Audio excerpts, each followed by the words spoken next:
안녕하십니까. 수요 법회를 시작하겠습니다. 오늘은 교재 12연기와 위파사나 113쪽 범부와 수다원의 차이입니다.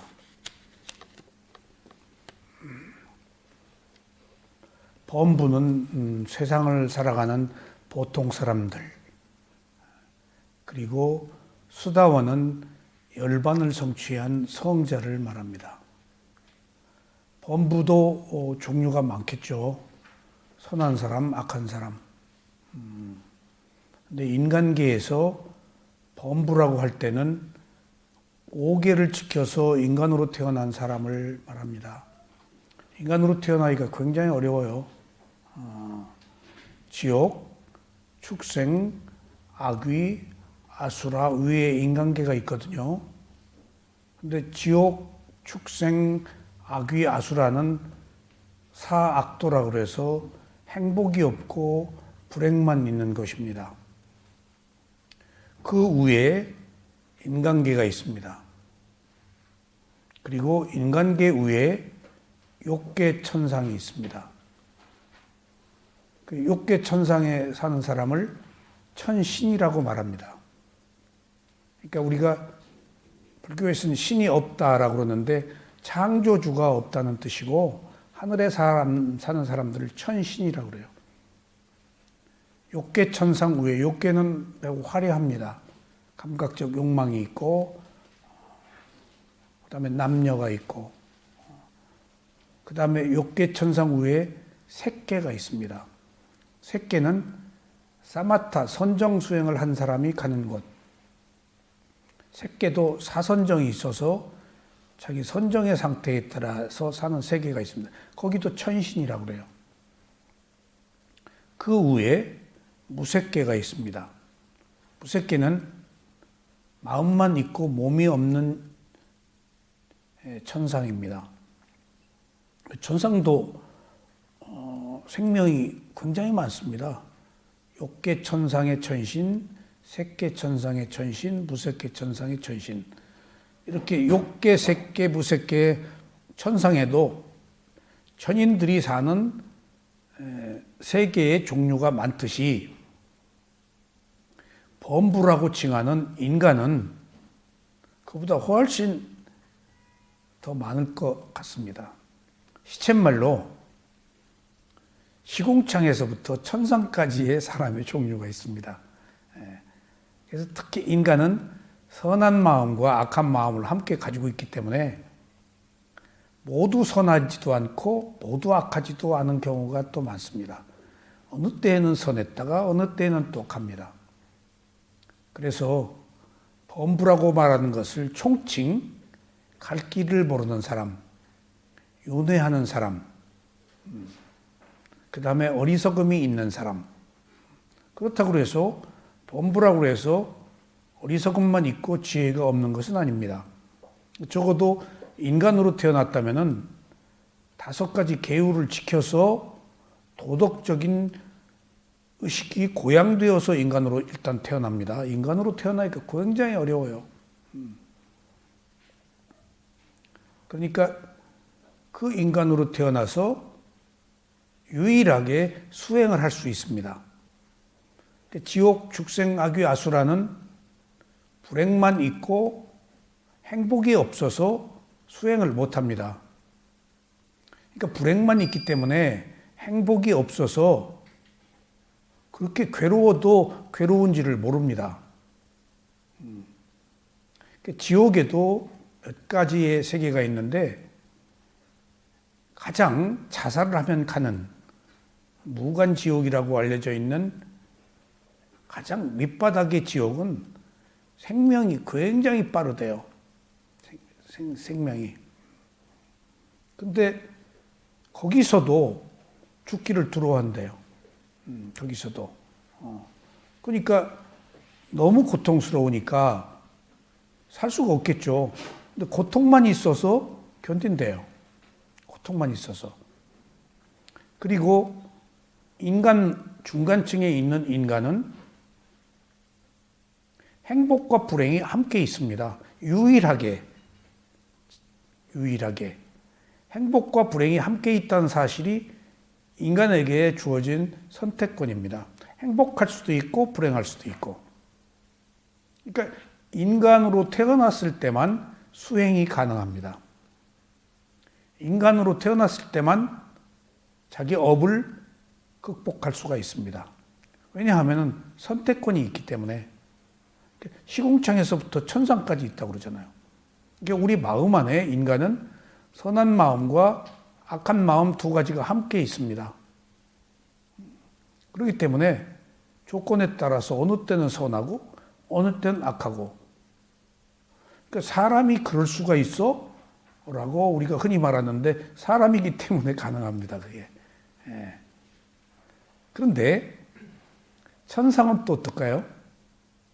천상은 욕계, 색계, 무색계는 불행이 없고 행복만 있어요. 그러니까 거기서도 수행을 할 수가 없어요. 반전시킬 수가 없다고요. 수행할 필요가 없어요. 불행이 없어서. 그러니까 거기서의 행복도 행복이라고 할 수가 없어요.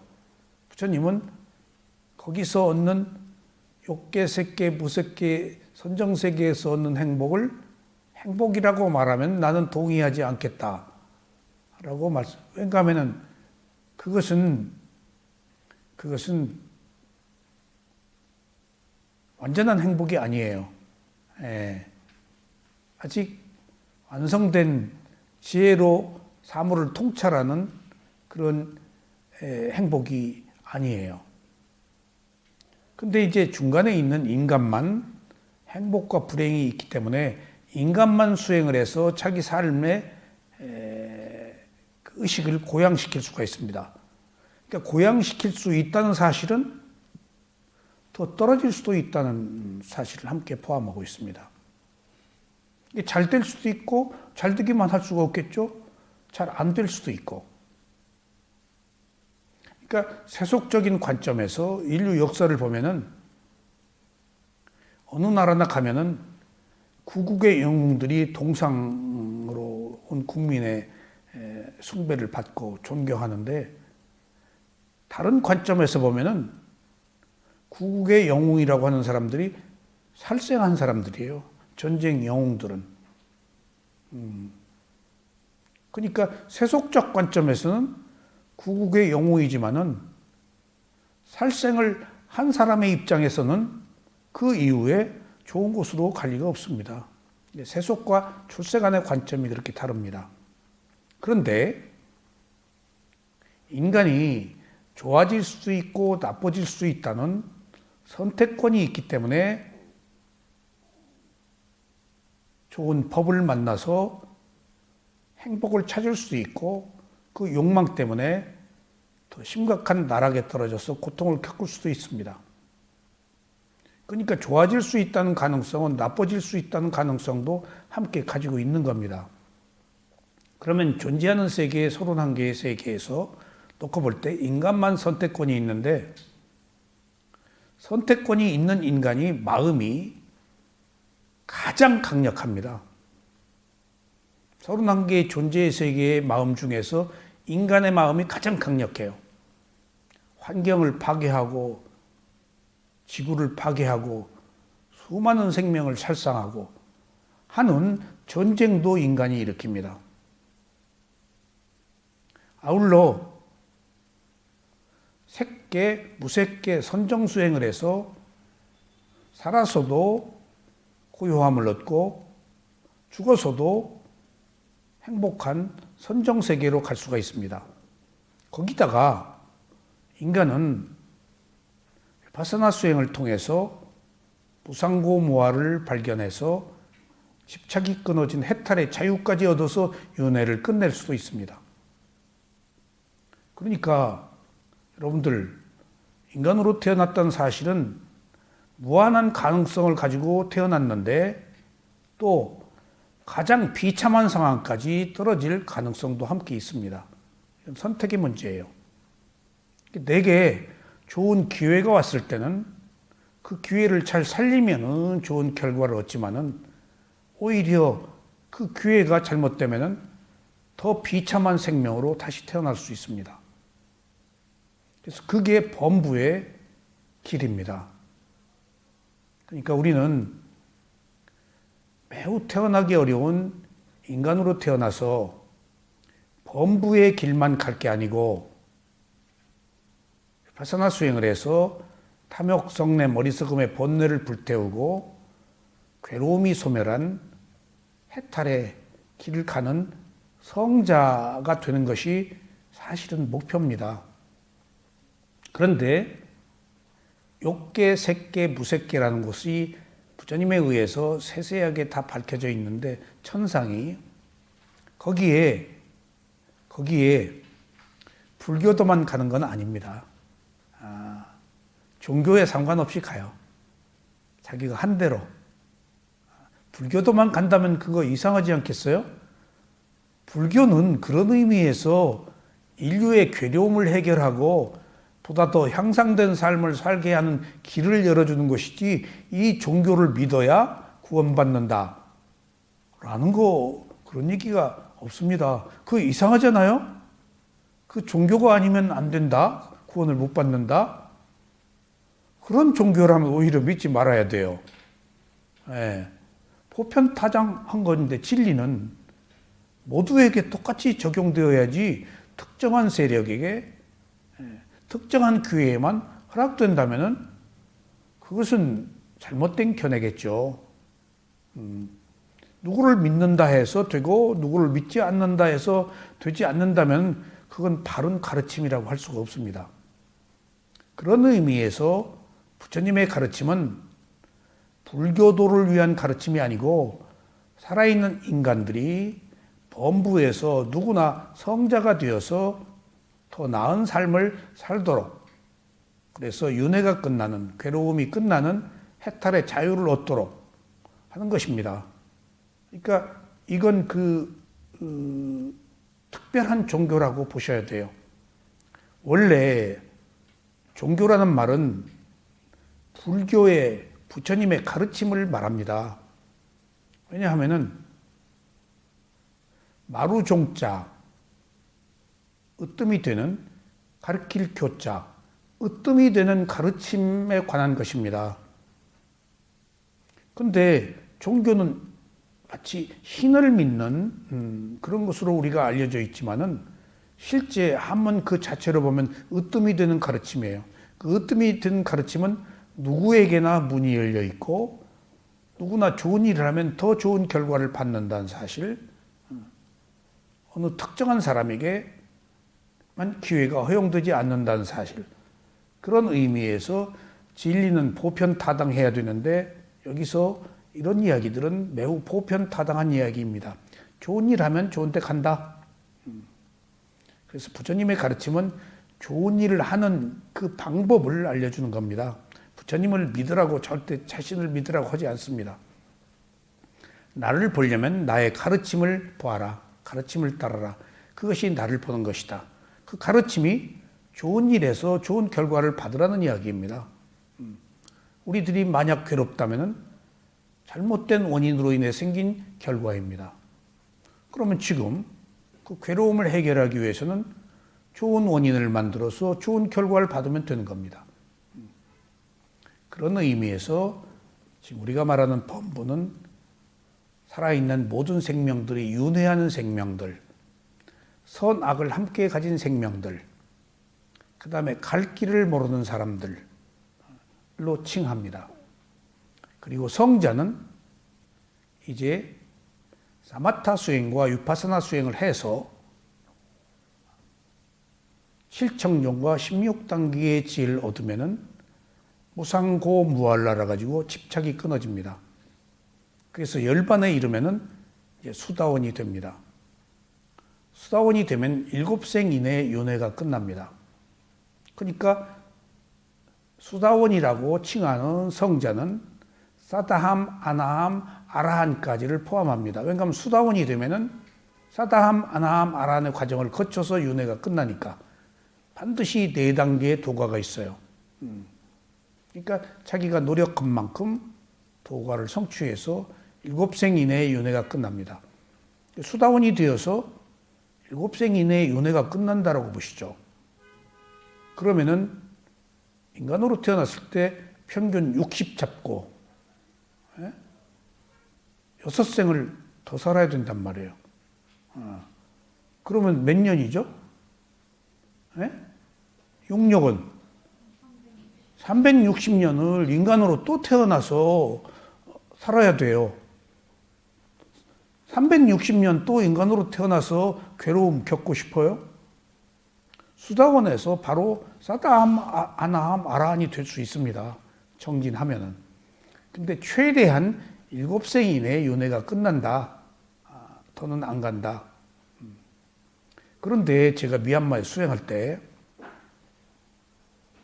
미얀마 사람들은 2개월 만에 수다원이 되는 사람들이 많습니다. 근데 외국인들은 약간 이렇게 쉽지가 않습니다. 정서적의 차이, 문화의 차이 때문에 미얀마 사람들은 매우 순수하더라고요. 그리고 담마 법을 그대로 받아들여요. 근데 우리는 의심하고 꼬여 있잖아요. 사악한 마음이 많고 뭔가 물들어 있다고요. 밑그림이 그려져 있어요. 밑그림이 그려져 있는데 바른 그림을 그리기가 어렵다고요. 저도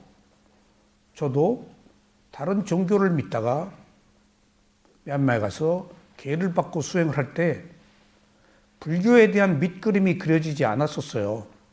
밑그림이 그려지면은 선입관이 생긴다고요. 그리고 고정관념이 생겨서 내식으로 판단한다고요. 근데 가르침, 진리라는 것은 변천사가 있고 시대적으로 오염되기 마련이에요. 그리고 사람들이 왜곡해서 자꾸 팔을 만들고 교리를 달리하고 아전인수격으로 새로운 사상을 자꾸 곁들여요. 원래 성자들이 만든 순수한 가르침이 그대로 보존되기가 어렵습니다. 사람들이 자기식으로 해석해서 자기식으로 재해석해서 총파를 만들잖아요. 그러니까 그런 것들을 놓고 볼 때 우리가 종교라고 해도 제대로 된 가르침을 받아들이기가 어렵습니다. 근데 외국인들도 이따금씩 이제 도과를 성취한다고 합니다. 그런데 제가 문득 의문이 들었어요. 미얀마는 오래전부터 부처님의 가르침을 계승해서 온 국민이 수행을 하는데 비구들이 3개월 동안 몇백 명씩 단체로 와가지고 전국에서 와서 마치 새마을 운동하듯이 수행을 합니다. 그리고 제가들도 항상 남자 여자 가리지 않고 몇백 명이 해요. 마시 센터는 워낙 크기 때문에. 그리고 또 저희들처럼 세계 각처에서 외국인들이 와 수행을 하고. 그러면 통역을 통해서 들은 이야기가 미얀마 사람들이 2개월이면 와서 보통 3개월 기준으로 한번 회전을 해요. 비구들이. 안 거도 3개월이기 때문에. 그러면 2개월 만에 많은 사람들이 수다원이 되는데 그 다음에 사다함, 아나함이 된 사람들도 개중에 있겠죠. 근데 아라한은 매우 드물어요. 그 많은 수다원이 나왔는데 7생 이내에 다 아라한이 되어서 윤회가 끝난다라고 부처님이 보증을 하셨는데 왜 이렇게 아라한은 가물에 콩나듯이 어려운가? 저도 나중에 마시에 있다가 쇠오민에 갔을 때 아라한이라고 쇠오민 사야도가 소문이 났더라고요. 그래서 목숨 걸고 거기를 가려고 3번 방부 신청을 했다가 거절당하다가 3번째 마지막에 받아주어서 쇠오민에 가서 수행을 할 수 있었는데 이게 아라한 이건 아니건 간에 소문은 그렇게 났어요. 근데 수다원에서 7생 이내에 윤회가 끝난다고 왜 이렇게 아라한은 적을까? 나중에 은하수처럼 아라한들이 쏟아질까? 그건 알 수는 없지만은 제 생각에 그렇게 겉으로 드러난, 그래서 위대한 스승이 된 그런 아라한들이 되기보다도 소리 소문 없이 사람들이 죽기 전에 아라한이 될 수도 있겠구나 하는 생각을 했어요. 아라한이 되었다고 모든 사람들이 다 알 수는 없다고요. 알 수는 없어요. 죽기 전에 될 수도 있고 또 구도자들이 수행을 하다 소리 없이 아라한이 될 수도 있고. 그러니까 미얀마의 수울융사야도 같은 경우는 수다원, 사다함, 아나함이 되면은 가정을 떠나야 됩니다. 죽어요. 일주일 이내에. 부부 생활을 할 수가 없어요. 받아들일 수가 없어요. 맞질 않아요. 정서적으로.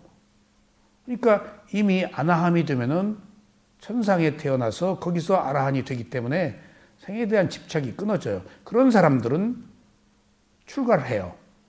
출가를. 부처님도 그런 얘기를 자주 하세요. 어느 왕비가 아나함이 되었는데 부처님이 왕에게 왕비를 출가시켜라. 왜 그러냐고 그랬더니 왕비가 아나함이 되었다. 부처님은 누진통으로 다 보시니까. 출가를 시키지 않으면 일주일 이내에 죽는다. 미련 없이 죽는 거예요. 뭐 괴롭게 죽는 게 아니고 여한이 없이 이미 집착이 다 끊어진 상태. 완전히는 안 끊어졌어요. 아라한이 아니니까. 그래서 출가를 시킨 경우도 있어요. 그러니까 술용사애들이 겨우에 아나함이 됐어요. 딱 복동이에요. 한글도 모르는 사람인데 미얀마어도 모르는 사람이에요. 복동 이제 미얀마에서 보면은 아침에 물소, 시커먼 물소를 몇십 마리씩 몰고 목동들이 긴 대나무 소 위에 타고 에리야 하면서 탁탁 때려서 이제 저 평원의 풀밭으로 가요. 근데 비구들이 탁발을 나갈 때 아침에 그 비구 옷이 붓잖아요. 그러니까 조심하라 그러더라고요. 제가 시골에서 수행을 할 때인데, 그러니까 소가 가고 그 앞발을 차고 비구를 향해서 달라들 기세로 스페인 투가 붉은 것으로 소 흥분시켜서 싸움을 하는 거 아니에요? 그러니까 그 목동들이 탁탁 소를 때리면서 이렇게 정지시키고 그러니까 소를 통제하더라고요. 스님들이 저 소 조심해야 된다고 뿔로 받치는 경우 있다고 그러더라고요. 그 목동이 그런 목동들이 수십 마리의 소를 어린 목동 하나가 대나무 작대기 하나로 다 통제를 해요. 아, 인간과 동물의 차이구나. 저게 어린애가 무슨 안장도 없이 소 위에 앉아가지고 목가적인 풍경처럼 그런 것들을 매일 아침 봐요. 근데 그 목동 중에 술룡사야도 아라한이 된 사람이 목동하면서 풀 먹이면서 아나함이 됐어요. 부인한테 이제 재산을 다 물려주고 출가를 했죠. 그리고 나중에 아라한이 되었다는 소문이 나서 이제 그 소문이 날 거 아니에요. 그러니까 그 스승들이 가서 친견하고 이제 법문을 듣고 이제 수행에 대한 이야기를 하다가 아라한으로 인정했어요. 그리고 이제 3배 다 올리고, 그래서 그 술용 제자들이 특별하게 술용 방식이 사마타와 비파사나를 매 순간 병행해요. 그러니까 이게 사마타예요. 막 호흡을 집중이 망상 들어오고 그러다가 탁 비파사나로 바꿔요. 그러다가 조용하게 또 호흡을 봐요.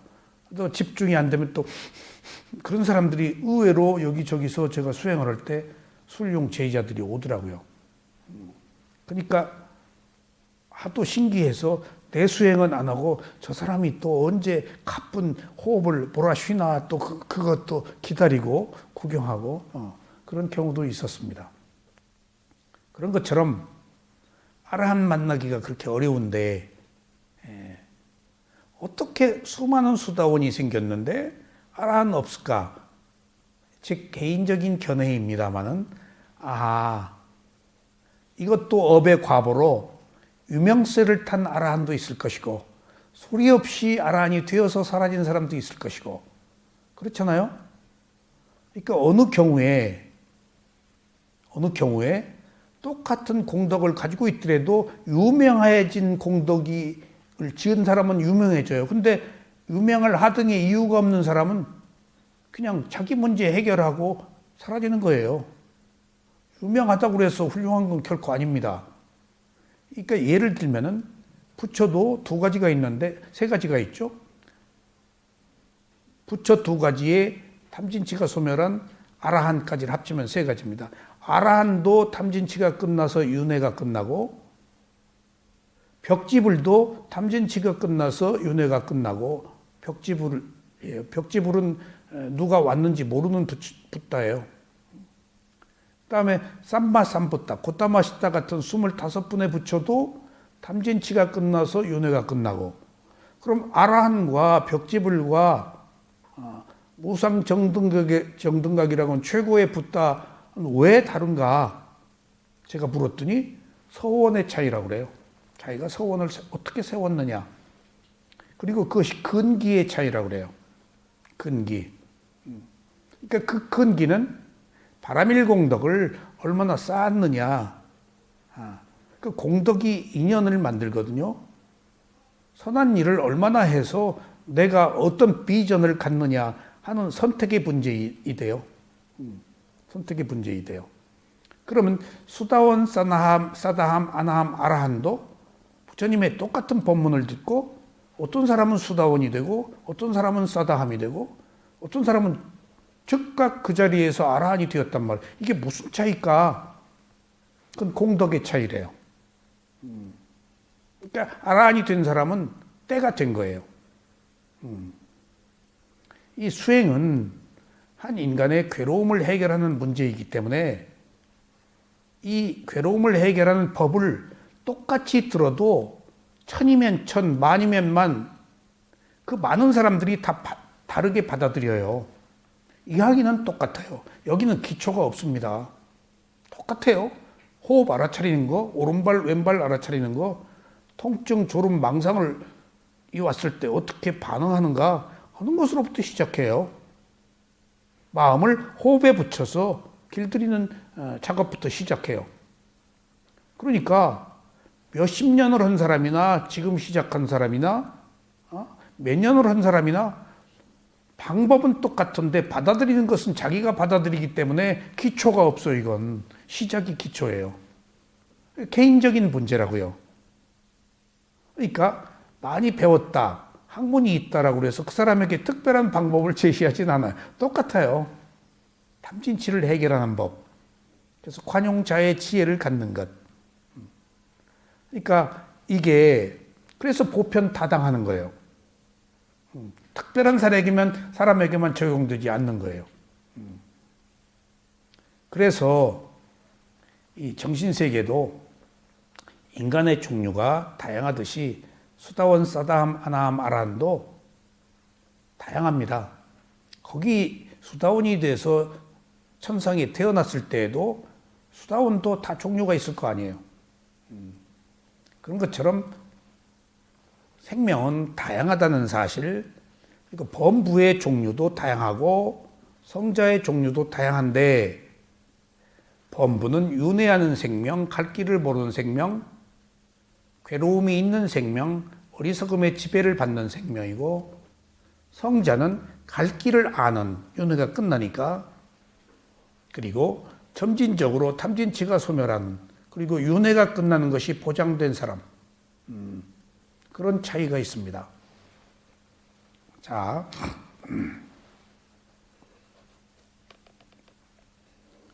315쪽. 미얀마에서 때로는 수행자들이 제게 묻습니다. 만약 수다원의 도가 이르렀다면 결혼을 하지 말아야 하는 것일까요? 라고 묻습니다. 이때 저는 수다원에 든다는 것은 유신견과 계금치견과 같은 잘못된 견해와 회의적 의심이 제거되고 다른 것들은 아직 남아 있습니다. 그러므로 아들, 딸 낳고 사업을 할 수도 있습니다. 수다원이 되면은 어떻게 되나요? 7청정과 16단계의 지혜를 단계적으로 밟아가서 나중에 무상고무화를 알아서 열반에 딱 들어가면 이제 수다원입니다. 근데 그 무상고무화를 알 때 사다함도 아나함도 아라함도 다 똑같이 무상고무화랍니다. 그래서 위파사나를 무상고무화를 아는 수행이라고 합니다. 이걸 통찰지혜라고 그래요.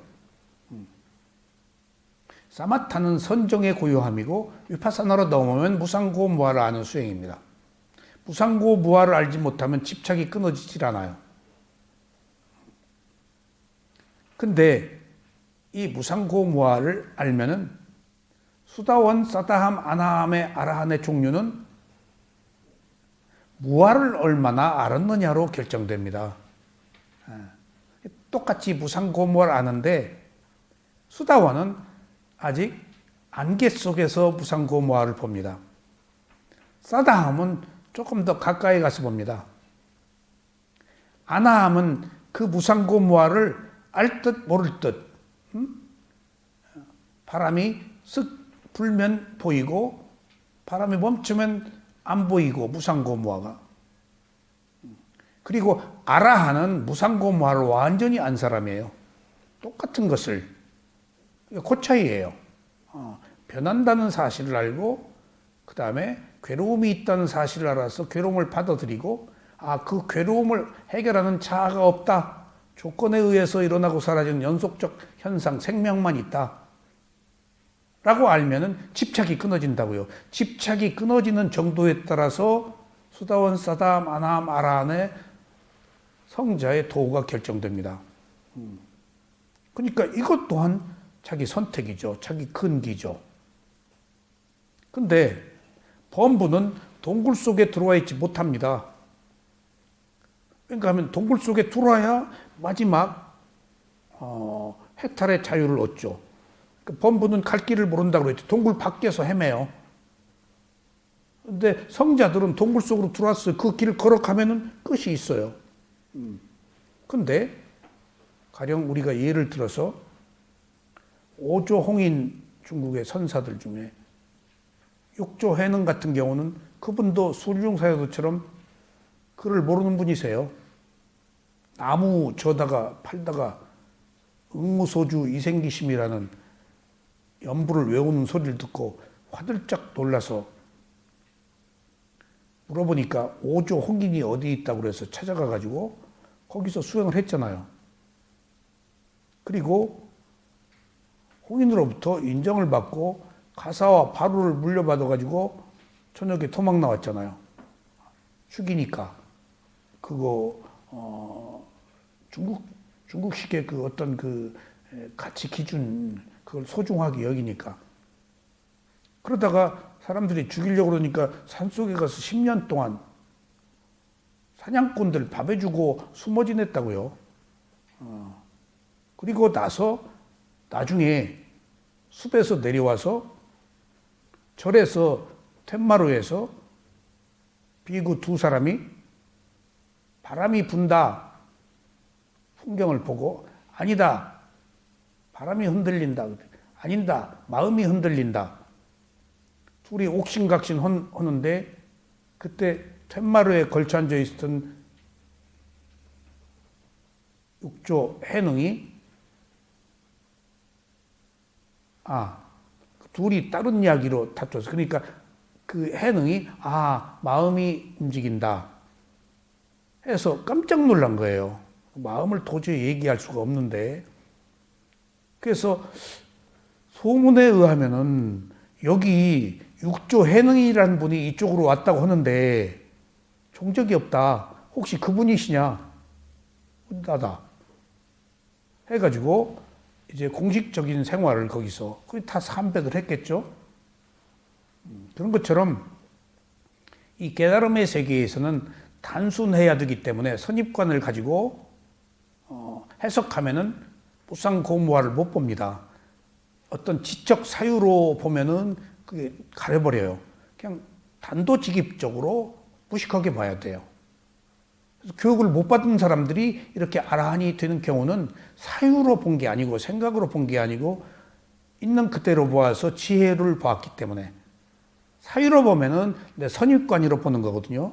시식으로 보는 거거든요. 아르마리로 보는 거거든요. 그러면 대상이 가지고 있는 성품을 못 보죠. 모든 존재하는 것의 성품은 무상고무하니까 그냥 맥없이 단순하게 있는 그대로 보면 그것이 가지고 있는 특성이 보인다고요. 편안해? 존재하는 것은 괴로움이네? 내가 어떻게 하려고 해도 안 되네?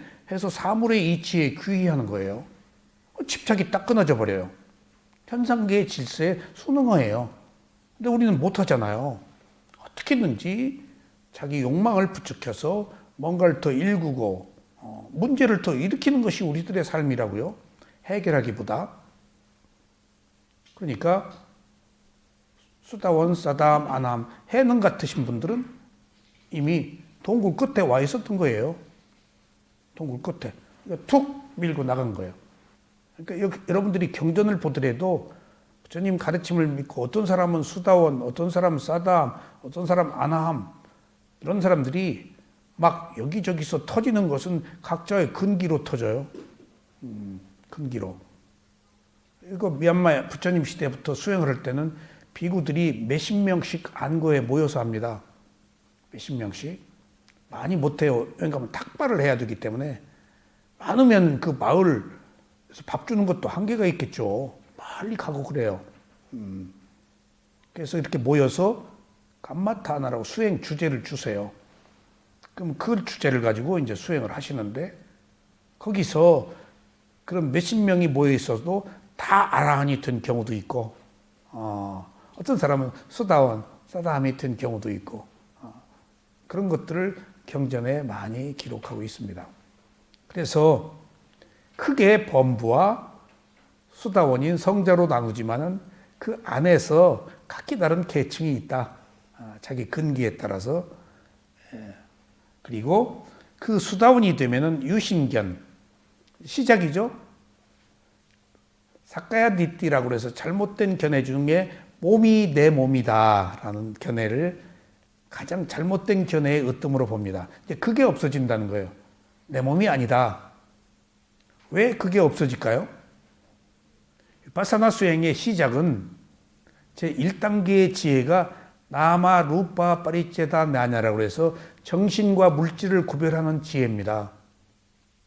여러분들이 호흡을 보죠? 호흡은 몸이에요. 근데 그것을 보는 마음하고 호흡하고 달라요. 물질적 영역과 정신적 영역.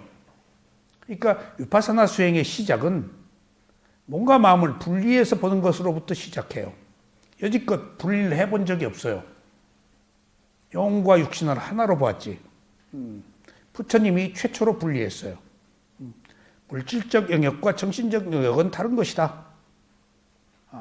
그래서 제1단계가 몸과 마음을 구별하는 지혜로부터 시작해요. 그러니까 호흡을 볼 때 나의 호흡이라고 안 보잖아요. 하나의 현상으로 본다고요. 또 그것을 아는 마음은 정신적 현상이에요. 근데 여지껏 우리는 철썩 붙어서 봤죠. 어떤 때 붙을까요? 아팠을 때 착 붙잖아요. 배고플 때 붙잖아요. 몸이 요구할 때 마음이 그냥 넘어가 버려요. 여지껏 분리가 된 적이 없어요. 마음이 아플 때 몸이 넘어가 버려요. 자, 그러면은 몸이 아프죠? 예.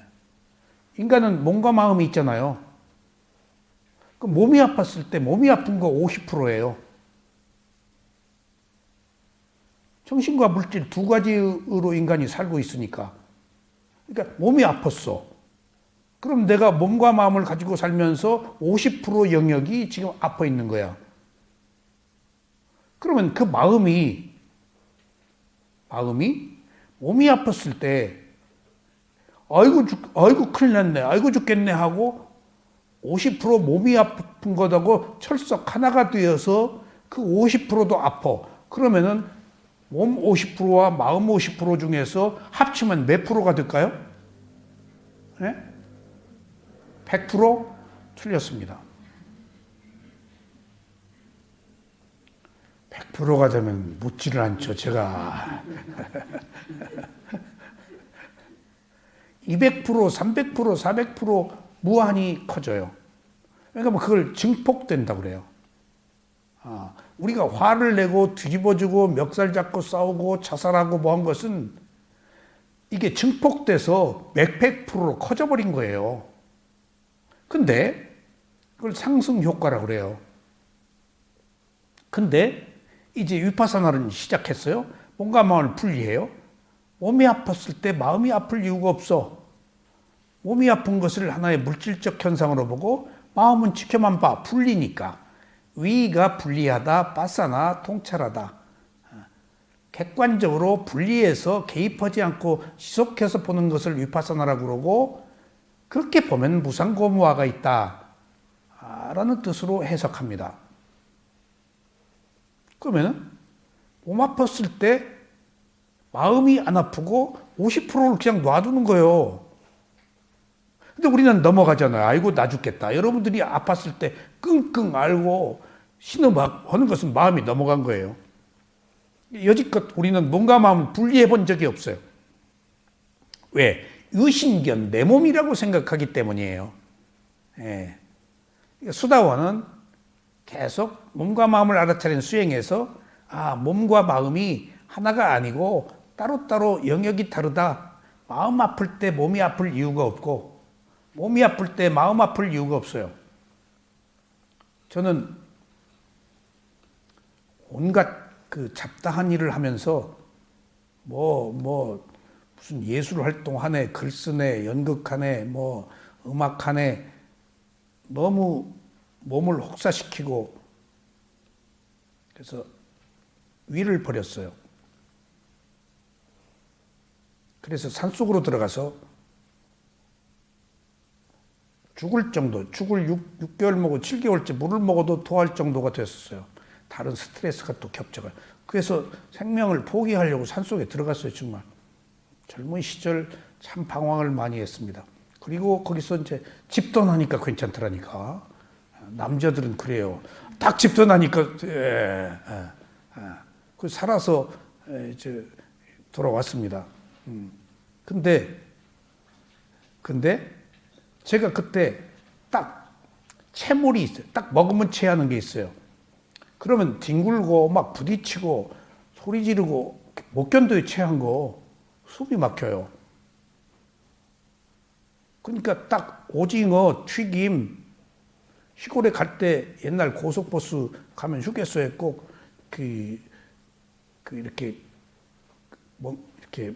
그걸 뭐라 그러나 돼지고기로 이렇게 해서 아니 그 튀기는 거 지금 없어졌어.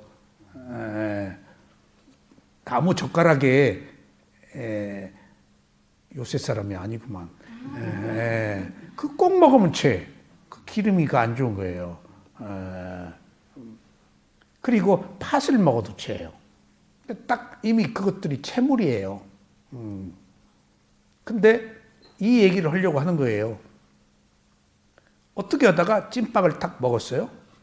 찐빵 속에 팥이 있잖아요.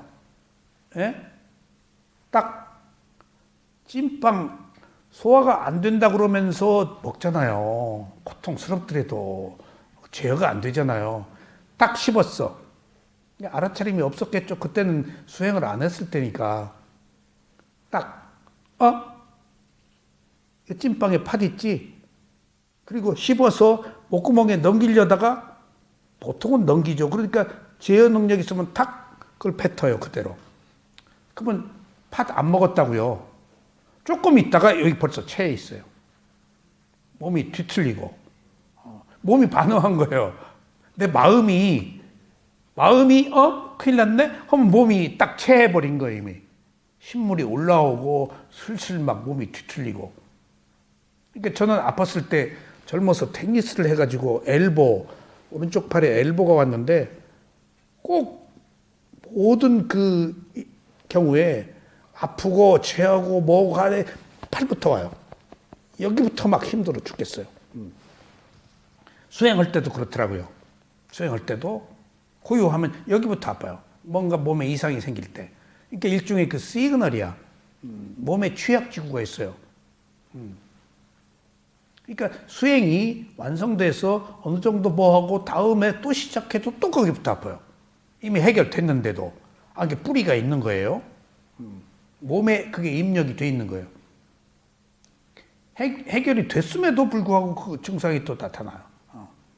그러니까 그런 경우에 마음이 아파서 몸에 반응하는 것, 몸이 아파서 마음이 하는 것이나 똑같다고요. 여기서 유신견이라는 것이 수다원이 되면 내 몸이 아니다, 내 마음이 아니다라고 아는 거예요. 그리고 계금취견.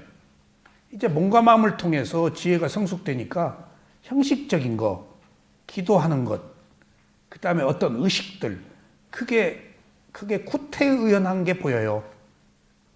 왜냐하면 처절하게 자기 몸과 마음을 혹사하면서 고통을 겪으면서 졸림, 통증, 망상, 별하별 그 유혹을 다 이겨냈는데 그런 것들이 어떤 형식, 무엇을 통해서 내가 구원받고 뭘 어떻게 해야 그것이 좋아지고 하는 것들이 자기 몸을 통해서 극복한 사람들은 의미가 없어져 보여요.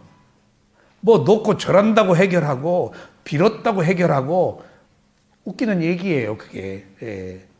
그러니까 하면 자기 체험으로는 철저하게 고통을 겪으면서 했기 때문에 그렇게 그냥 놔두고 누구한테 빈다고 해결되는 것은 아니라는 계금취연, 계율과 의식에 대한 것들을 집착이 끊어져요. 그리고 이런 것들이 끊어져서 이제 수다원이 된다고. 그 다음에 이제 의심, 그 다음에 기타 다른 것들, 이제 오하분결 중에서도 또 오상분결까지 단계적으로 10가지 문제들이 없어지는 과정이 수다원, 사다함, 아나함, 아라한에서부터 다 달라요. 마지막에 들뜸 같은 경우는 아라한이 되어야 없어져요. 들뜸. 그러니까 우리가 둥둥둥 들떠서 사는 거예요. 성자가 되어도 들떠 있어요. 그러니까 우리들이 들뜬 상태에서 계속 잘못하죠. 그것은 최종적으로 없어지는 것들이에요. 그렇기 때문에 우리들이 실수하고 들떠서 잘못 판단하고 하는 것들은 불가피해요. 의식의 가장 깊은 곳에 있어요, 들뜸이. 왠가 하면은 그것은 생명이 생존하기 위해서 생명의 위협을 받았기 때문에 끊임없이 생존의 위험에 대해서 불안했던 것 같아요. 오랜 세월 동안. 이렇게 들떠 있는 거예요. 그러니까 새들, 제가 가만히 이렇게 보면은 이제 저희 집 숲속이니까 새들이 앉아서 꼬리를 계속 가만히 있지 않고 꼬리를 흔들어. 이렇게 꼬리를 이렇게 움직여. 가만히 지켜보면은 생명의 위협 때문에 언제든지 날아가려고 계속 준비하고 있는 거야. 이렇게 퍼질러 있질 않아. 계속, 저것이 지금 나름대로 생존을 위해서 어떤 위협, 매나 다른 어떤 존재로부터 위협 때문에 약하니까, 저러고 저렇게 불안하게 살고 있구나. 라는 것들을 이렇게 지켜봐요. 그러니까 성자가 되어도, 범부가 아닌 성자가 되어도 없어지는 것들이 이렇게 단계적으로 다 다르다는 사실. 그래서 우리는 끊임없이 이 길로 가야 돼요. 지금 우리가 무상고무하라고 그랬죠. 모든 것들은 변한다. 근데 내가 오늘 아침에 느꼈어요. 무상의 반대가 뭘까? 항상이죠. 변하지 않는 것. 근데 항상과 또 다른 반대급부의 어떤 현상을 무상하다? 모든 것들은 변하네? 근데 모든 것들이 변하기 때문에 지혜가 나서 우리 의식이 더 고양될 수도 있고, 변하기 때문에 끊임없이 우리는 미끄러지고, 한때 호기심을 가졌다가 몇 조금 못 가서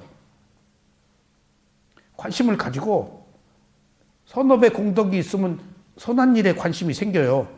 근데 그거 몇 번 못 간다고요. 다른 이유가 생겨요.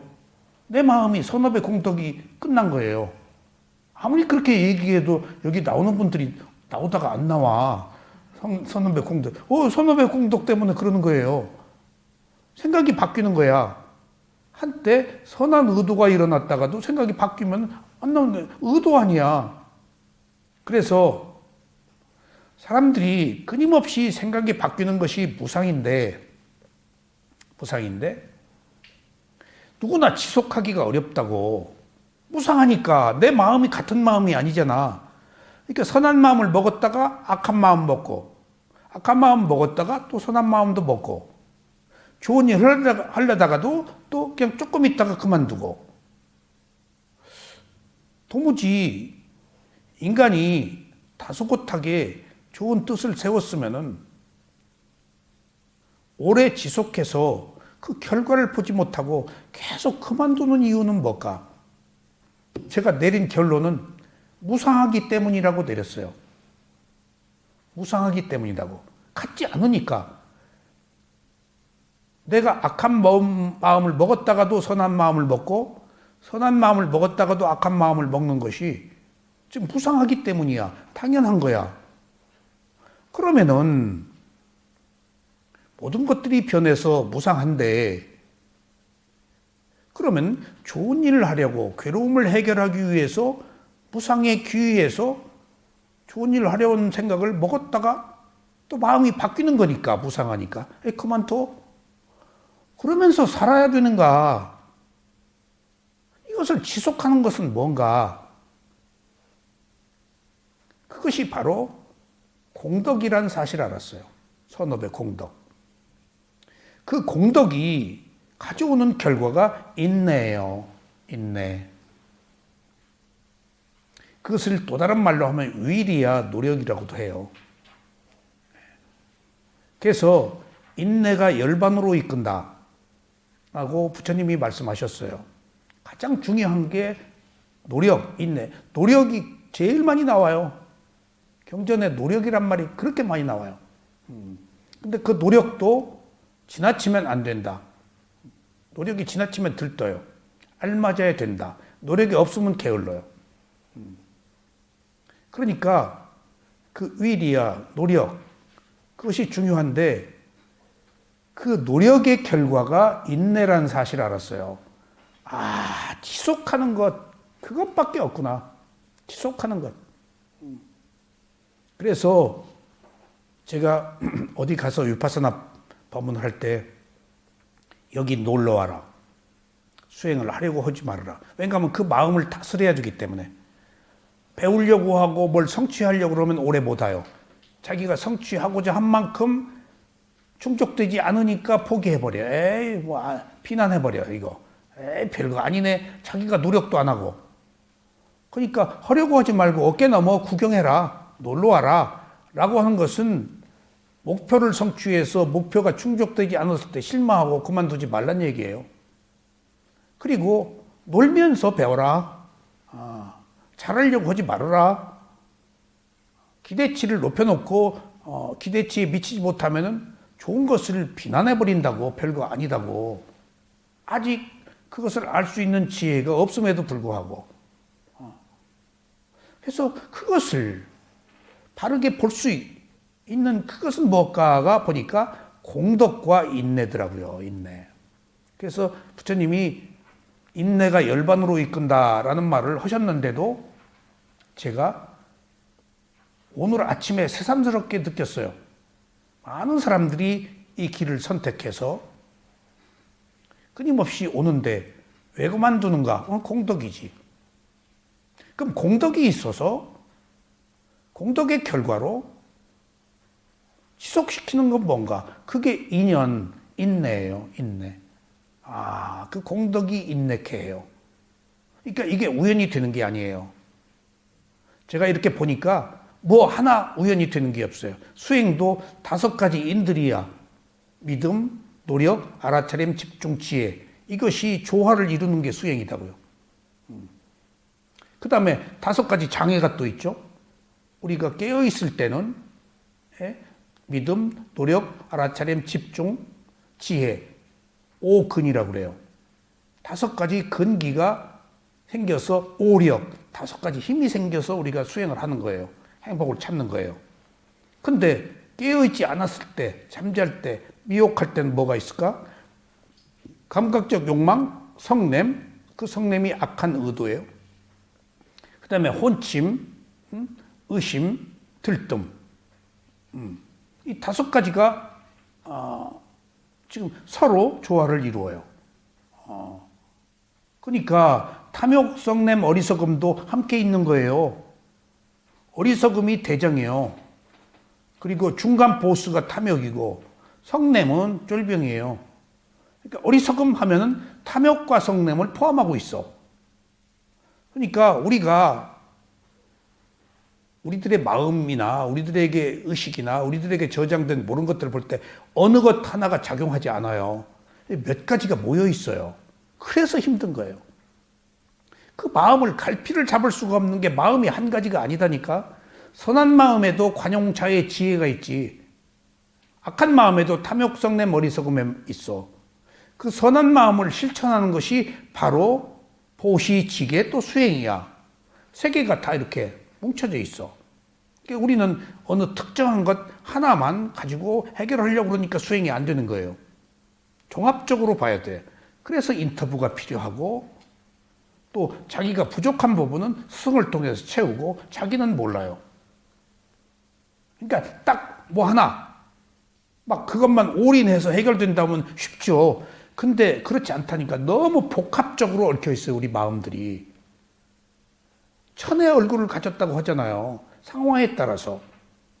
그걸 어떻게 한 번으로 한순간에 해결할 수 있겠어요? 켜켜이 우리 마음이 켜켜이 겹이 있다고요. 쌓이고 쌓이고. 그러니까 언제 어느 얼굴이 어느 마음이 어떻게 나올지 몰라요. 조건에 의해서. 계속해서 인내를 가지고 또 부딪히고 또 부딪히고 이런 때 이렇게 반응하고 저런 때 저렇게 반응하고 다양한 형태의 반응을 통해서 하나씩 스텝 바이 스텝으로 향해 가는 거예요. 너무 오랫동안 쌓아놨잖아요. 우리 고정관념을, 우리 습관을, 우리 업의 과보를. 그것들을 어떻게 한 방에 해결해요? 초월적 존재가 있으면 한 방에 해결할 수가 있겠죠. 근데 그런 초월적 존재는 없고 인간이 자기가 닦아서 가는 길이잖아요. 닦아서. 근데 얼마나 오랫동안 만들어 놓은 거예요, 고정관념. 그게 한 방에 해결된다면 이상한 겁니다. 그건 마약 먹은 거예요. 그건 사교예요. 한 방에 해결해. 뭘 믿으면 어디 천당가, 뭘 믿으면 뭐 취직돼, 뭘 믿으면 뭐 내세가, 그거 사교입니다. 자기 지혜가 바뀌고 자기 스스로 해결해야지 누군가가 해결해줘? 그거 위험한 거예요. 거기 해결 안 해주면 어떡할 거예요? 그 믿다가. 나는 어느 경우에 진짜입니다. 아슬아슬하다. 예를 들어봅시다. 어떤 초월적 존재가 있어요. 그래서 사람들이 잘한 거 못한 거 복합해서 너는 지옥, 너는 축생, 너는 인간, 너는 천상. 난 옛날에 그런 사람들이 그런 존재가 있는 줄 알았어요. 미얀마에 가서 질문도 했다고. 수다원이 됐는데 지옥, 축생, 악귀, 아수라에 안 떨어진다고 부처님이 그러셨거든. 근데 어떻게 하다가 지옥에 갔으면은 염라대왕이 어떻게 알아보냐. 어이구 수다원님 여기 오시면 안 되는데 절로 가시고. 그러면 되돌아가냐. 사람들이 그냥 박장대소를 하더라고요. 외국에서 온 수행자들도 다 자기 나라 말로 이제 통역들 하는데 나 왜 웃는지 몰랐어요. 왜 웃는지 몰랐어요. 그러니까 부처님이 수다원은 지옥, 축생, 악귀, 아수라 안 간다 그러니까 거기서 실수로 가면은 아이고 백코스 하십시오. 우리 전설적인 그런 거 들었잖아요. 그런 걸 생각하다가 어느 순간에 어떤 자각이 일어났는가 하면은 가만히 있자. 초월적 존재가 다 해야 될 텐데 그 양반이 바빠서 내가 죽었을 때 나를 못 보면 내가 그냥 좋은 일 했는데 그냥 악마의 세계로 떨어져 버리네. 야 이거 큰일 났네. 가만히 있자. 이거 확실치가 않네. 내 스스로 해결해야지. 누군가의 의지에 산다면 그 누군가가 그렇게 수많은 사람 바쁜데 한눈 팔았을 수도 있을 거 아니야. 그럼 나는 낙동강 오리알이네? 이거 봐라. 그럴 개연성도 있네. 그리고 나서 야 이게 합리적이지 않다. 이런 것들이 헌대로 가는 것이 옳지. 누군가에 의해서 다 가린다? 아, 그 사람이 모르게 했을 수도 있잖아. 나는 그래가지고 천인이 본다 하는 이야기를 어느 순간부터 듣고 성자들이 본다. 그래서 화장실 갔을 때 굉장히 조심해요. 아무도 없잖아요, 화장실에. 예. 천인이 본다는 얘기를 들어가지고 천인이 좋은 일 하면 기뻐한다고 그래가지고 화장실에 앉아서 어디 그 대중 공동 변소에 갈 때 옛날에는 그렇게 앉아있는 의자가 없고 그냥 쪼그리고 앉아있을 때 물이 앞에 있잖아요. 그러면 손대기 싫어서 발로 이렇게 한단 말이에요. 물 낼 때. 천인이 본다? 발로 이렇게 하려다가 더러운 발로만 안 되지. 휴지로. 천인님 보시오. 나 깨끗하게. 남들이 손댈 수 있잖아. 근데 나는 발을 대면 안 되지. 그리고 거길 닦고, 이렇게 닦고, 휴지로 해서 싹 물을 내리고, 얼른 여기다 넣어야 돼. 휴지를 빨리. 그래야 이게 싹 내려가지, 이제. 그러고 혼자 웃곤 했어요. 들은 이야기 때문에 천인이 본다고 그래서. 그러니까 그런 시간을 보낸 뒤에 원인과 결과라는 연기의 지혜가 났어요. 한 대로 봤지. 누군가가 특정한 사람이 다 심판하고 판정해서 너 일로 저로 가라는 것이 용납될 수 없는 이야기구나. 합리적이지 않구나. 수많은 생명, 인간만 있어요. 곤충도 있을 것이고 지옥, 축생, 악귀, 아수라 수많은 생명, 천상도 다 있을 것이고 과연 그런 초월적 존재는 있을까? 뭐 있다면 있겠죠. 근데 있다고 하는 사람은 있다고 믿겠지만 나는 그것이 아니라는 견해를 가졌어요. 그게 아니다. 한 대로 받는 것이 합리적이다. 합리적이다. 이 불교는 과학입니다. 증명할 수 있어야 돼요. 그리고 그럴 것이다는 여기서 용납이 안 돼. 그래야 돼요. 지금 여기서 말할 수 있어야 돼요. 여기서 보일 수 있어야 돼요. 왜냐하면 불교는 한 인간의 몸과 마음에 관한 문제니까, 한 인간의 몸과 마음의 괴로움을 해결하는 문제니까 여기서 증명될 수 있어야 돼요. 여기서 분석돼야 돼요. 아비담마 논장에 의해서. 그래서 어떤 가정, 추론은 여기서 용납이 안 돼요. 진리의 세계의 추론은 용납이 안 돼요. 확실해야 돼요. 추론하면 사교에 빠질 위험이 있어요. 그럴 것이단데, 근데 그 나쁜 마음 먹고 그 사람이 어떻게 하면 어떻게 해? 사람이 다 자기 마음, 아전인수, 자기 논에 물들려고 그러고 자기 종교, 자기 조직, 자기 집단을 강화하려고 그러지. 한 개인의 문제에 누가 귀해? 개인의 문제에 괴로움을 해결하는 것이 우선이어야지. 집단은 무슨 의미가 있어요? 한 개인의 행복, 그것이 모여서 가족의 행복, 사회의 행복이어야지. 기본은 한 개인의 행복, 개인의 청정함에 있는 거라고요. 그게 수행이에요. 그래서 성자가 되면은 이런 의식들이 이제 사라집니다. 그럼 이제 본론으로 돌아와서 부처님 당시에 위삭가라는 여자가 있었습니다. 7살에 수다원에 들고 그 후에 결혼을 해서 아들, 딸도 많이 낳았습니다. 자, 7살에 수다원이 든다고 그랬죠? 이런 얘기가 많이 나와요. 7살에 아라한도 돼요. 6살에는 안 돼요. 6살에는 안 돼요. 7살부터 돼요. 왜 그럴까요? 6살에는 무상을 몰라요. 7살 돼야 무상한해를 알아요.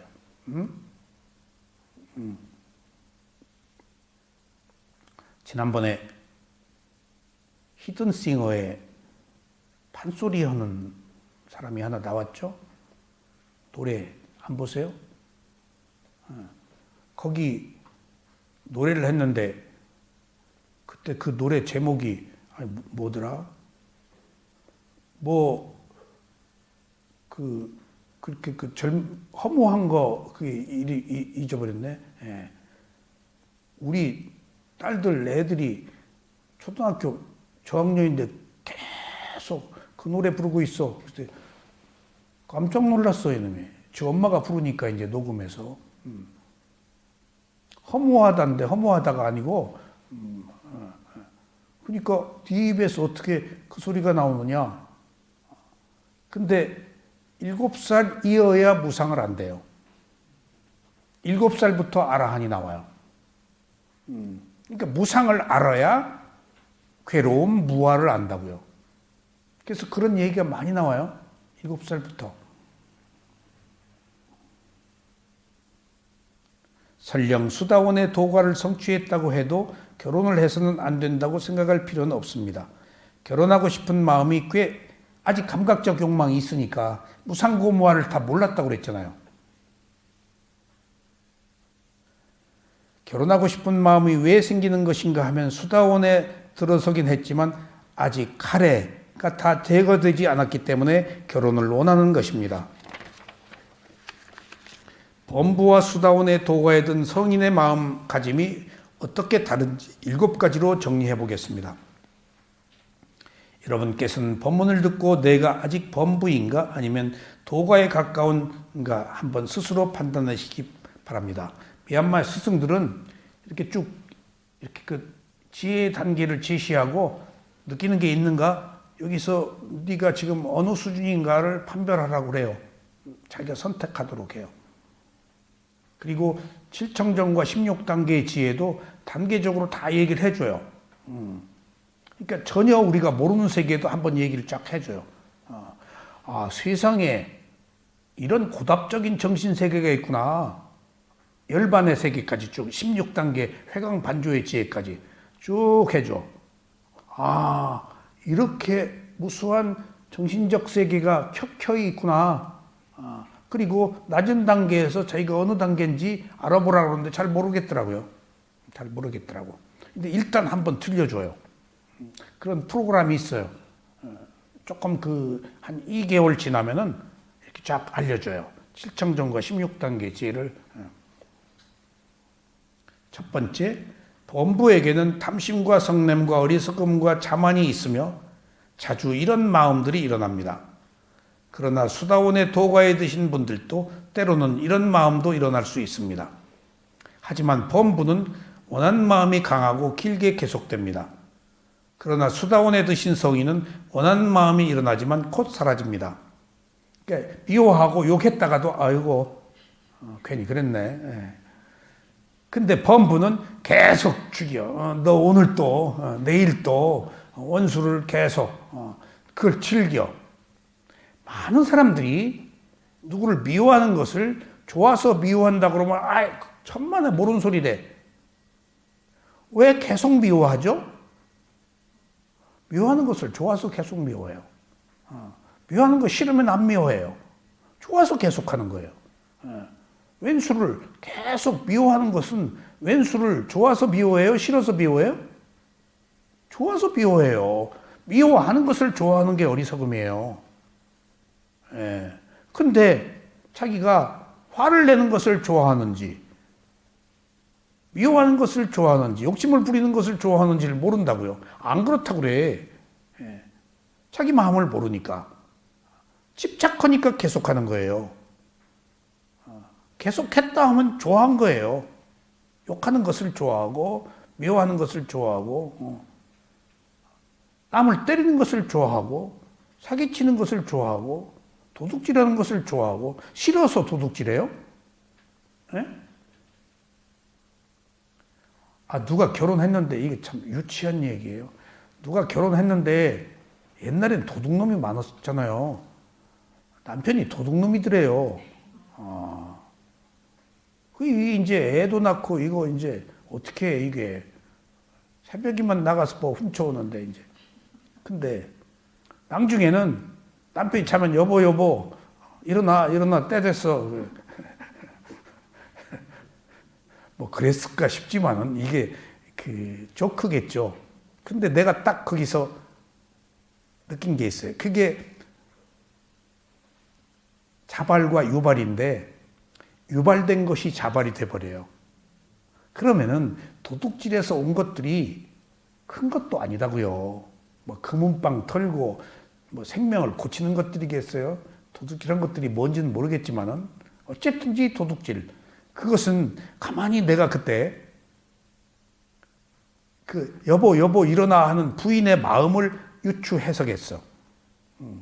역으로 아하 도둑질 하러 간 남편이 그 위험 속에 처해 있는 거, 그 짜릿함, 위험, 그 스릴 그런 것 때문에 도둑질해 오는 물건보다도 그것을 즐기는 마음 때문에 긴장된 거, 그 도둑질해 온 결과물에 대해서 감탄 하기보다도 그 시간 초조하고 그 시간을 이 아내가 즐길 가능성이 있었겠구나. 난 역으로 그렇게 생각했어요. 깨워. 그럼 이제 못 오게 하지 않고 깨워서 하도록 한다는 것은 위험을 즐기는 거야. 거기서 얻어진 소득이 얼마나 크겠어. 뻔하지. 열심히 일해서 얻은 것보다 나는 많지는 않으리라고 봐요. 함에도 불구하고 그 길로 갔다는 것은 위험을 즐기고 있는 거예요. 폭력을 행사할 때 폭력을 행사해서 얻는 어떤 카타르시스. 제가 해병대 가서 오지게 제가 그렇게 뭐 운동을 하고 빠릿빠릿한 사람이 아니었기 때문에 그 없는 용맹을 한번 내보려고 어렵게 해병대를 지원해서 얼마나 두드려 패는지 난 맞아본 적이 없는 사람인데 근데 제가 또 무슨 책임 맡은 일들이 있어요. 향도를 했어요. 향도. 그 누가 어떻게 시켜서 했어요. 그러면 반장이란 말이에요. 우리 소대. 그러니까 제일 먼저 모범적으로 나를 때려요. 근데 그 분대장 4명이 있는데 분대장 중에 태권도 사범이 하나 있더라고요. 그 분대장들이 많이 도와줬죠. 제가 전혀 그런 그 사람 패는 거나 그런 일들을 해본 적이 없는데 어떻게 그렇게 된 거예요. 근데 내가 이렇게 이제 맞고 그러는데 분대장 하나가 날 보더니 너 팍 치면은 딱 일어나가 딱 쓰지 말고 하고 막 쓰러져가지고 이렇게 죽는 신용을 해라. 너 왜 팍 일어나냐. 때리는 사람한테 쾌감을 너는 안 주고 있다. 정말? 한번 맞는데 쓰러져가지고 하고 그게 소위 막 엉간다 그러는데 그게 그때 두 번째 손이 안 올라오더라고요. 그러니까 참 별짓을 다 했는데 그런 것처럼 사람들이 좋은 곳에서 그 행복이 아닌 안 좋은 곳에서 오는 위험, 스릴을 느끼고 있다는 사실을 알았어요. 그러니까 계속하는 거예요. 도둑질을, 폭력을, 남을 비난을. 거기서 오는 카타르시스가 있잖아. 거기서 오는 즐거움이 있다고. 그게 어리석음이에요. 그게 어리석음. 그러니까 우리가 그렇게 했다가도 계속 범부는 휙 가버리고 이제 성자는 길을 알기 때문에 잘못했네, 그렇네, 자살골 넣네 하고 백코스 하는 것이 성자다는 얘기입니다. 범부는 화를 내고 말다툼을 할 수가 있습니다. 수다원의 도가에 이른 성인 역시 화를 내고 말다툼을 할 수가 있습니다. 하지만 범부가 화를 냈을 때는 강하게 내고 지속되는 시간이 깁니다. 그러나 수다원에 이른 성인은 화를 내고 금방 알아차려서 화를 낸 것이 유익하지 않다는 것을 알아 곧 제거합니다. 그러니까 수진 씨, 남편하고 화내고 며칠 가? 네? 요새는 빨리 돌아와? 근데 범부인데 며칠 만에 돌아오냐고. 상황마다 다르지. 나이가 들수록 더 짧아지는 것 같아요. 이 수행을 해서 짧아진 거야. 나이가 들어서 덮이죠. 나이가 들어서. 그 부부의 문제가 매우 사소한 자존심이야. 아무것도 아닌 건데 여러분들 조심하셔야 돼요. 사소한 자존심이에요. 큰 거 가지고 안 싸워요. 사소한 거 가지고 싸워요. 큰 거 가지고는 트러블 안 일어나요. 어차피 포기해. 매우 미묘한 거 자기 자존심의 문제야. 그러니까 얼른 알아차리고 나는 돌아오는 방법을 알잖아요. 화를 탁 냈을 때 상대를 안 봐요. 얼른 내 마음을 봐요. 그리고 얼른 가슴으로 와요. 그리고 콩닥거리는 느낌을 계속 지켜봐요. 그리고 이 느낌이 고요해지면은 이제 가슴에 느낌이 고요해지면 내 마음도 고요해진 거예요. 그러면은 바로 화낸 상태 이전으로 돌아가요. 근데 남자들이 화를 팍 냈다가 바로 돌아오기가 굉장히 어려워요. 자존심 때문에. 화 팍 냈다가 활짝 웃을 수가 없어. 그것도 속 빠진 사람 같이. 그래서 제가 미얀마에 수행을 하고 딱 왔는데 애 방에를 갔는데 애 침대 위에 그때 삐삐가 있었어요. 옛날 얘기입니다. 그래서 큰아이 삐삐인 줄 알았어요. 큰아이가 삐삐를 놓고 갔네? 근데 집에서 셋째 딸 삐삐래. 제가 한국 한 10여 년 동안 한국 생활에 대해서 어두워요. 미얀마를 갔다 오면 너무 급변해 있어요. 어느 때는 삐삐로 다 차고, 어느 때는 스마트폰으로, 어느 때는 뭐 전부 컴퓨터로, 젊어서 그렇게 컴퓨터도 없었고, 한정된 사람이 했었어요. 그러니까 눈부시게 발전하는 거예요.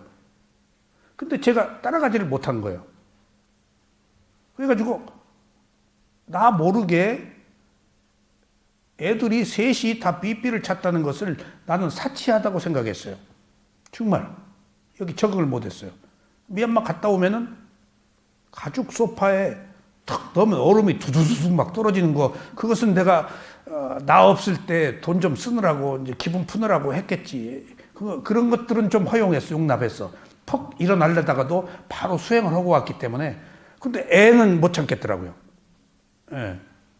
그래서 팍 삐져가지고 기분이 팍 나쁜 거예요. 딸 셋의 집사람이니까 여자 넷이 완전히 나를 왕따 시켜가지고 이제 그런 그래가지고 딱 내 방에 와서 침대에 딱 앉았어요. 딱 앉아가지고 그 마음 보고 콩닥거리는 가슴의 느낌을 봤어. 그러니까 내가 화는 안 냈지만은 겉으로 팍 태도를 보고 딱 오더니 딱 이러고 있으니까 벌써 그게 화낸 거지. 예. 그러니까 옆에서 저희 집사람이 와가지고 미안해요. 잘못했어요. 막 내가 집을 비우고 그 남편의 의무, 아버지의 의무를 오랫동안 못 오고 살아왔음에도 불구하고 나는 자존심이 있어가지고 그것은 생각 안 하고 그렇게 교육을 시키면 안 된다는 데 생각으로 팍 잘못했어요 라고 하는데 내가 순간적으로 막 괴롭고 슬픈 감정이 막 역류하는 거야. 너무 그 말이 진실해서. 내가 수행하고 와서 바로 막 겉으로는 화냈지만 벌써 딱 앉아있으면 화낸 거지. 그래서 얼른 괜찮아? 라고 하려는데 그 말이 또 하기가 어려워. 딱 그 순간적으로 자세를 바꾸기가. 중불나게 사내라고. 그래서 얼른 또 그 마음을 봤어. 얼른. 내가 그 변화를 이렇게 민망해하는. 그러니까 그게 내 마음이 아니야. 그래서 바로 얼굴 풀고, 나 화 안 냈어. 화 내놓고. 우리 스승이 무슨 일 있으면은 마음 보고 가슴에 느낌 보라고 그랬어. 가슴 느낌 보니까, 별것도 아니네. 그러고 얼른 풀었어요. 그러니까 바꿔 얘기하면 그렇게 잘못했다고 해서 내가 더 빨리 소위 말하면 풀어질 수도 있었겠지. 조건이지. 근데도 이미 풀을 수 있는 길은 했지. 그 마음 보고 상대를 보면 안 돼요. 내 마음을 봐야지. 그리고 자기 몸으로 와야지. 상대가 계속 이렇게 하면은 거둘 수가 없어요. 채널을 바꿔야 돼요. 내 마음으로 상대에서. 그리고 자기 몸으로 와야 돼. 무조건 채널을 바꿔야 돼요. 어떻게 그 문제를 미운 놈을 안 미워해? 미워하는 내 마음을 보고 내 몸으로 와야지 채널이 바뀌는 거예요. 채널이 바뀌지 않고서는 어려워요. 우리들이 살아온 습성 때문에. 2인칭이 있잖아. 너, 나. 그것은 없앨 수가 없단 말이에요. 1인칭으로 와야 돼요. 그래서 채널을 바꿔서 자기로 와버려야 돼. 그러면은 용서가 되고 이해가 돼요. 결국은 자기 문제 해결하는 거니까. 그래서 나중에 들은 이야기인데 나는 삐삐를 그 시대에 삐삐를 어린애가 초등학교 저학년 애가까지 삐삐를 주었다는 사실이 굉장히 사치하게 사는 삶으로 알았는데 저희 아내가 학교를 나가기 때문에 아이들이 집에 있을 때 그것을 통해서 소통하고 있었던 거야. 삐삐로 지금 이제 신호를 보내서 지금 어디 있냐, 뭐 어떠냐, 뭐 그런 식으로. 그런 그 문명의 이기를 내가 사치하게 여겼구나 하는 생각을 했습니다. 자, 오늘 여기까지 하겠습니다. 감사합니다.